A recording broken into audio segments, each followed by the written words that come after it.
兄弟们，一台16年的标致3.8，才看都玩动的，产生底盘异响就是嘛问题啊？可以跟着我们这个视频来看下的，经过我们用压制检查下的。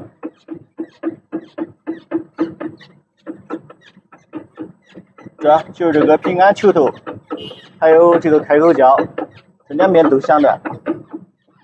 这个平安球头，这是开口胶，产生底盘异响。至少把这10个配件一更换，就会解决底盘异响的问题。